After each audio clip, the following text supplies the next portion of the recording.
दोस्तों, क्या आपको पता है जैसे ही शाम होता है सबसे पहले हम लोग बल्ब जला देते हैं। क्या आपने कभी सोचा है कि बल्ब के आविष्कार होने से पहले एक समय ऐसा भी था जब लोग रोशनी के लिए दिए, मोमबत्ती आदि का इस्तेमाल क्या करते थे।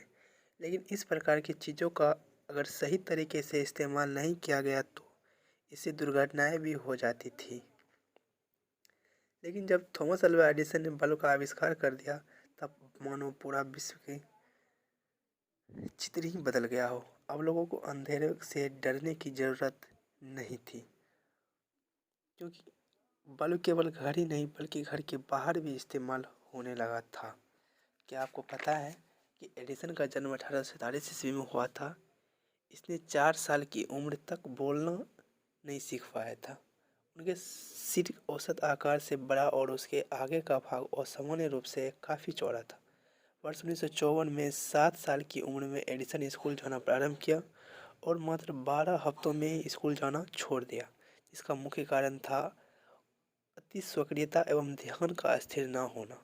उसकी माँ ने उसे स्कूल जाना बंद करवा दिया और खुद 11 वर्ष की उम्र तक घर पर ही पढ़ाया। एडिसन विलियम शेक्सपियर के नाटक से बहुत प्रभावित थे और वह अभिनेता बनना चाहते थे। हालांकि वह अपने बहुत तेज और शर्मीले स्वभाव के कारण यह विचार त्याग दिया।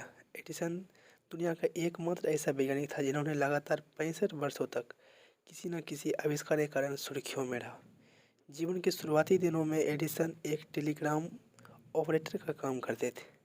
इस कार्य में उन्हें आगे चलकर क्षेत्र में नए उपकरणों की बनाने की प्रेरणा दी थी। 13 साल की उम्र तक समाचार पत्र बेचने के बाद एडिसन ने स्वयं का समाचार पत्र शुरू किया। एडिसन को विश्व का पहला बिजली बल्ब बनाने में 1.5 साल का समय लगा था। जब इसको जलाया गया तो यह बल्ब 13 घंटे से ज़्यादा नहीं चला, क्योंकि इसके फिलामेंट को कार्बनिकृत धागे से बनाया गया था। फाइनली 31 दिसंबर 1879 को मेनलो पार्क में स्थित प्रयोगशाला के कॉम्प्लेक्स में एडिसन द्वारा बनाए गए बिजली के बल्ब से रोशन किया गया था, जिसको देखने के लिए हजारों की संख्या में लोग इकट्ठे हुए थे।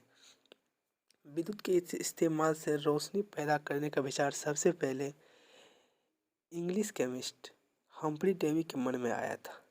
इस बात को लगभग 200 वर्षों से भी ज़्यादा हो चुका है कि उन्होंने ही सर्वप्रथम बताया कि विद्युत को तारों के माध्यम से प्रवाह किया जाए तो वह तार गर्म होकर रोशनी प्रदान करता है।